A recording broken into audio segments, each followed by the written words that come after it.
வணக்கம். இது உண்மையோ ஆராய்க. Is it true? Research it. that in. நான் உங்கள் யூதா அகரன். இந்த வீடியோவில் நம்ம பார்க்க போறது அமெரிக்க அதிபர் தேர்தலில் போட்டியிடும் டொனால்ட் ட்ரம்ப் ஒரு ஃப்ரீ மேஷனா? கடந்த ஆகஸ்ட் 18ஆம் தேதி அமெரிக்காவுடைய பல நகரங்கள்ல டொனால்ட் ட்ரம்புடைய நிர்வாண சிலைகள் காணப்பட்டிருக்கு.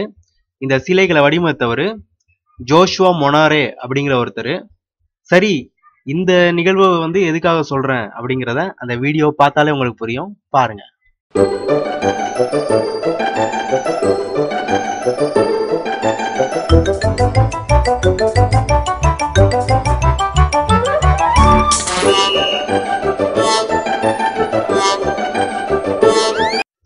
வீடியோவை பார்த்தீங்களா? இந்த சிலையை செஞ்ச ஜோஷுவாட்ட இதை எதுக்காக பண்ணீங்க அப்படின்னு கேட்டப்ப அவர் சொல்லியிருக்காரு, வர இருக்க அதிபர் தேர்தலில் டொனால்ட் ட்ரம்ப் நிற்கிறதுனால அவரை பிடிக்காதனாலையும் இதை செஞ்சதா சொல்லியிருக்கிறாரு. அதோட அவர்கிட்ட அப்போ ஹிலாரி கிளின்டன் ஓகேவா அப்படின்னு கேட்டப்ப ஹிலாரி கிளின்டனையும் பற்றி தப்பாக தான் சொல்லியிருக்காரு. அவருக்கு இந்த 2 பேர் மேலேயுமே நம்பிக்கை இல்லை அப்படின்னு சொல்லியிருக்காரு. சரி, இந்த வீடியோவை கூர்ந்து கவனிச்சவங்க கண்டுபிடிச்சிருப்பீங்க அதில் இருந்த விஷயத்த.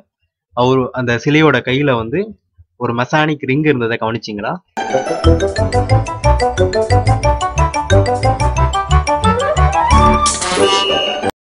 இந்த நிர்வாண சிலையை வடிவமைச்ச ஜோஷுவா அதோட கையில ஒரு மெசானிக் ரிங்கை மாட்டி விட்டுருக்கிறாரு. அதுதான் அந்த குழப்பத்துக்கெல்லாம் காரணம். ஆனா அந்த நிகழ்ச்சியை பார்த்த கிறிஸ்டபர் கொடாஃப் அப்படிங்கிற 33 டிகிரி ஃப்ரீமேஷன் ரொம்ப ஃபேமஸ் ஆனவர், அவர் சொல்லியிருக்கிறாரு டொனால்ட் ட்ரம்ப் ஃப்ரீமேஷனரி இல்லை, இது ஒரு புரளி அப்படின்னு சொல்லியிருக்காரு. டொனால்ட் ட்ரம்ப் ஒரு ஃப்ரீமேஷனரி இல்லாமல் இருக்கலாம், ஆனால் அவன் நல்லவன் கிடையாது. ஒருத்தர் அமெரிக்காவுடைய அதிபர் தேர்தலில் போட்டியிடுற அளவுக்கு வந்துட்டாலே அவருக்கும் இலுமினாட்டிக்கும் தொடர்பு இருக்குன்னு தான் அர்த்தம்.